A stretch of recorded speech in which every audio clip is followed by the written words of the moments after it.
What's up, guys? Welcome back to ManCave Collectible Reviews, coming at you today with another figure review. Today we're taking a look at the DC Multiverse Swamp Thing figure by McFarlane Toys. One of my favorite characters in the DC universe. We found this on a recent toy hunt. As soon as I seen him, I knew I had to pick him up. McFarlane is putting out some characters here in the future that I am really looking forward to picking up, especially in that mega scale size as Swamp Thing is. He is considered a mega scale. This guy was $39.99 at retail. Let's jump right into the box here. So standard DC Multiverse packaging, got our Swamp Thing name here, DC Multiverse logo there. Obviously a massive window package for this guy. He is a very large figure. We'll put the measuring tape on him here shortly and just show you just how big he is. Spinning around to the side, a continuation of pretty much what we have on the front. The other side, Swamp Thing written in large white lettering. This is his DC Rebirth appearance.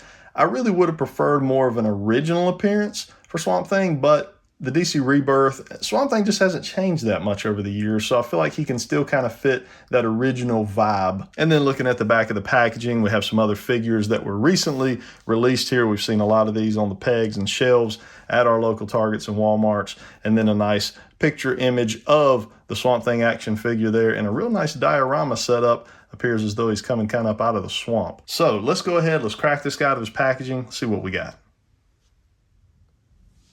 All right, guys, so we got our Swamp Thing out of packaging, and we got a little bit to talk about. There is something that is a little frustrating that I found straight out of packaging. We'll talk about that here in just a second. Let's go ahead and look at the accessories that he comes with. So the first accessory he does come with is an alternate hand. So this would kind of be like a weapon hand, I guess you could call that. Kind of turn one of his hands into almost like a knife or not a sword, but obviously it becomes a pointy object that he can defend himself with and use in battle.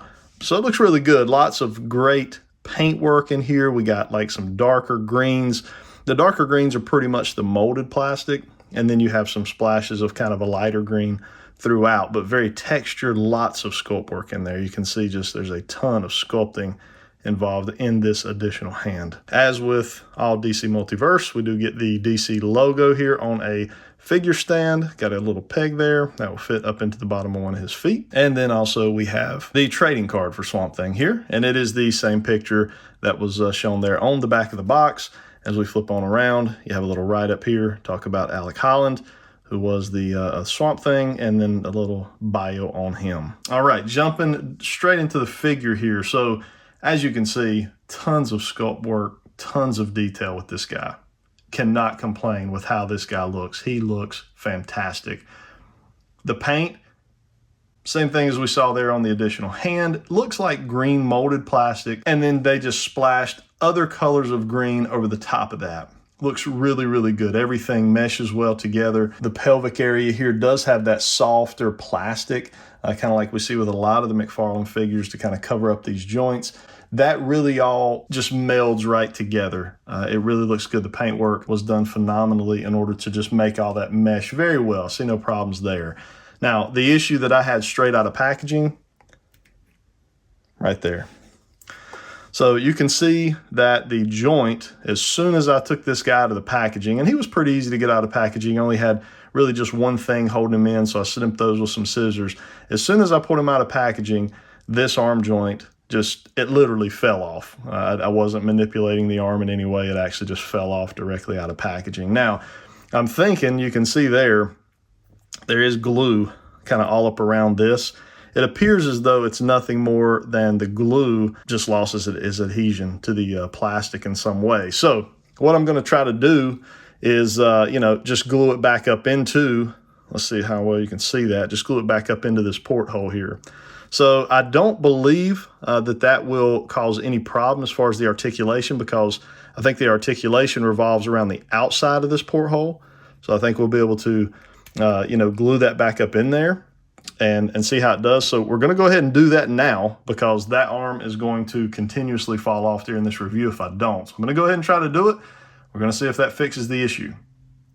All right, guys, so a little bit of an update here. So I did super glue the left arm back in. In the process of fixing the left arm, I slightly articulated the right arm just to kind of see where it stood. Popped off at the exact same joint. Had the exact same look, kind of the crusted, dried glue in that joint. So I ended up having to super glue both sides together. It doesn't appear as though it's going to hinder the articulation. Hopefully the super glue will hold that in. I did end up having to use the figure stand.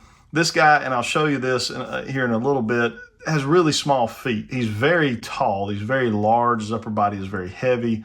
The feet are not very big. The feet are on the smaller side. They probably could have stood to be just a little bigger to give this guy a little bit better base, being he's such a large figure. So I'm using the figure stand here. I don't typically use figure stands, as I've always kind of had the approach that a figure should stand on its own without a stand. Now, if you use stands, that's okay, personal preference, but I feel like a figure should always stand on its own without a stand. This guy will stand without a stand. It's just very sketchy. And I don't want to have to constantly be picking him back up as we do this review. Let's go ahead. Let's just take a quick look, a close-up look at the detail on this guy. So in bringing this guy in for his close-up, you can obviously see that McFarlane really went all out with the sculpt work on him. I mean, just vines, grass, moss, it's all in here. They really left no stone unturned, no detail left out. They really hit it all, even up through the neck area here. You can just see it is just so well done. Now they have a lot of these rubber pieces kind of in and throughout his body. So you can see even this is a rubber piece that's actually connected to the actual plastic there. And they do that all the way throughout. Even up here on the shoulders, you can see that is a soft plastic that just kind of overlays. It's almost like, what you see, this sculpt work was sculpted and then overlaid over the top, of an actual hard plastic body. So that's kind of what I'm seeing, what I'm getting here from this figure. So I don't know, what body they potentially used in order to do that. I'm sure it was a base body they already had. I wouldn't imagine it was something made specifically for Swamp Thing. Maybe it was. That's not really my forte as far as figuring out what buck was used on, all the different figures. But it still looks great how they did it. They did a fantastic job with it. Coming on up here to the head sculpt, you can see it just looks so amazing. Got a little bit of detail here up on top, kind of where it looks like there's some moss kind of growing off the top of that head. The mouth, the teeth, you can actually see the teeth down inside that mouth. They did a really good job there. Black lips around it, but you can actually see where the teeth are kind of painted in there. Real nice painting for the red eyes. As we spin around to the backside, you can see here more of that soft plastic that's kind of being used throughout. All these leafy areas are all soft plastic. Does kind of have a little bit of a spiky spine. I don't know if we can get that to show up real well, but you can see these right here are spiky spines kind of down the backside. Got this piece that McFarlane uses a lot, with a lot of different figures. It's kind of neat how it works, though. It's really soft plastic up top, and then down here it's kind of a hard plastic, kind of as you move down into the lower buttocks area. So it's pretty neat how that works and how that looks. As we come on down to the legs, you can see just more soft plastic overlay.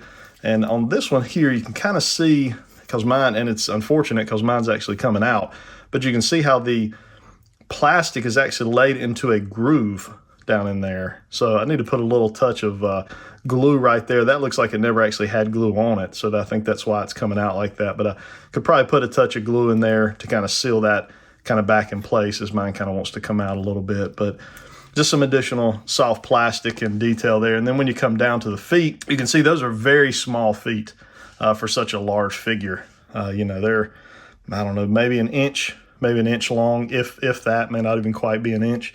So they're very little. You can maybe see it a little better from this angle. They're very little feet in comparison to, this guy being probably a good 10 inches, if not 12. So we'll measure him off here shortly. He's even kind of wanting to fall over. He's leaning forward pretty good, even with the figure stand there. All right, we're going to go ahead and take a look at articulation on this guy. We'll take his figure stand off. All right, looking at the head, we'll start here. So the head is on a ball joint. You can get a lot of movement really out of this head here. It's pretty tight, but the movement is there. So you can see we get down to there and get up to about right there. So lots of head movement. Okay, moving out here to the arms. So this is the part that kind of scares me a little bit. We've got a lot of articulation in the arm areas. We got those butterfly joints here.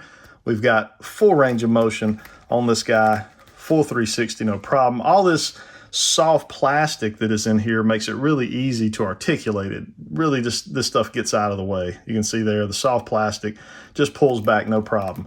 Now you can see here where I have fixed that joint in the bicep, we still have our bicep swivel. Now it's not a ton of range of motion there because he is pretty muscular, and there's just a ton of plastic in that area. There's not a ton of bicep swivel, but it's there. I did not lose it by having to glue that piece back. So if you happen to get one that has that similar flaw, you're gonna be okay just throwing some super glue in there and getting that glue back on. It does not seem to be wanting to come out anymore. Didn't hinder anything.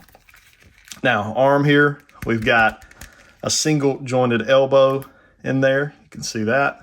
It is single jointed. So we can get to right about 90 degrees on that. Here in the hand, forward, back, we get lots of movement in that wrist, forward, back, and then a full spin.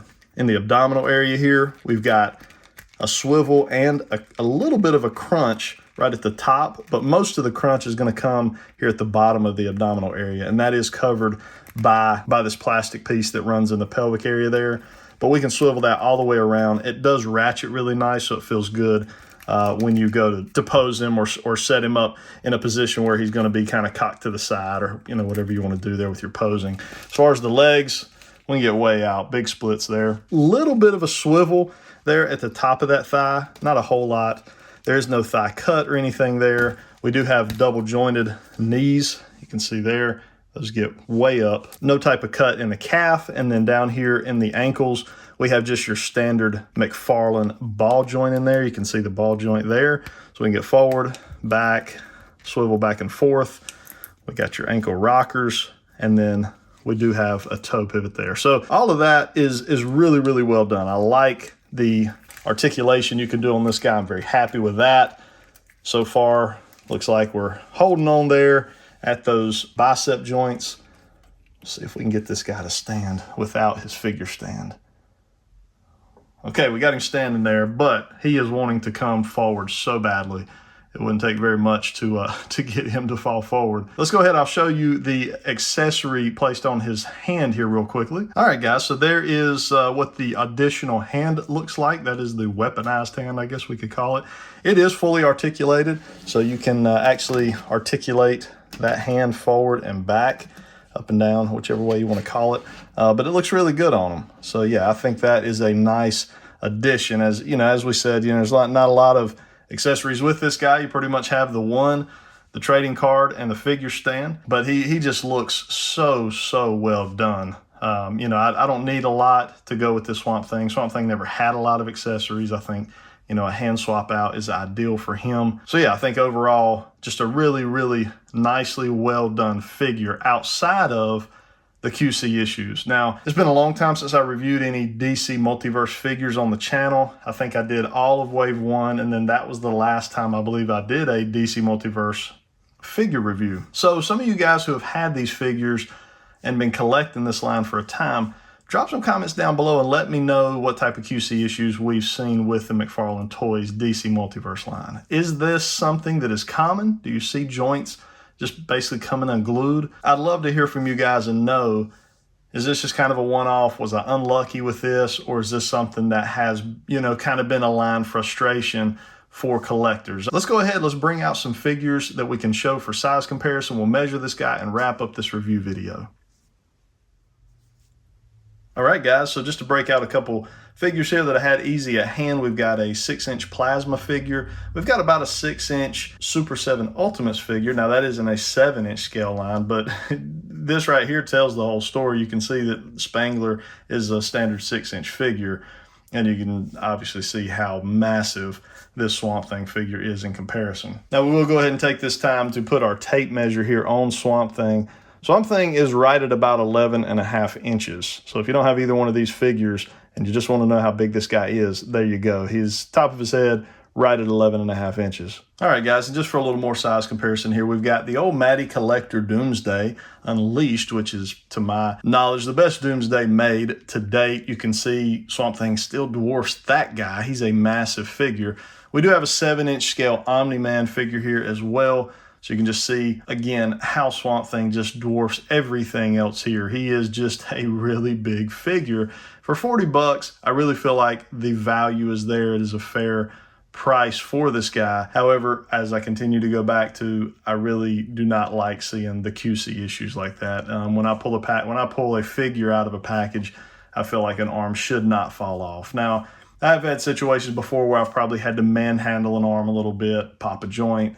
That's understandable. I should have heated it up. I should have been smarter about it. In this case, I literally just picked the guy out of the box and the arm pretty much stayed in the box and the figure came out. So in that case, it was already disconnected from the shoulder joint. There, even inside the box. It just needed to be pulled away pretty much to notice that. So that is our review of the DC Multiverse Rebirth Swamp Thing. Again, really happy to have this guy. He's going to have fantastic shelf presence here in the man cave. So overall, even with the QC issues, I'm still very glad I have him and will continue to buy the DC Multiverse figures in the future that I feel like will fit well into my collection. Drop a comment down below. Let me know what you guys think of this figure. Have you guys been able to find him? Are you looking for him? Do you have him pre-ordered? And also, as I said earlier, let me know what your DC Multiverse collecting experience has been like. Have you ran into QC issues, or do we believe this is just a one-off thing that we should just never mind and move on? That's fair for me. I hope this is not a bigger issue. I know that overall I do love Todd McFarlane. He's one of my favorite guys in the comic book industry. I support his Spawn figure line very highly, and I've had no QC issues with any of those figures so far. So, to be determined, drop those comments down below. Hit that like button if you guys enjoyed this review video, and then as always, hit that subscribe button if you're not already subscribed to the channel. We've got toy hunts all over the place here recently. Got another one coming later this week, kind of another midweek toy hunt, and then we get back to our normal weekend toy hunts as well. I hope everybody has a good rest of your day. Until next time.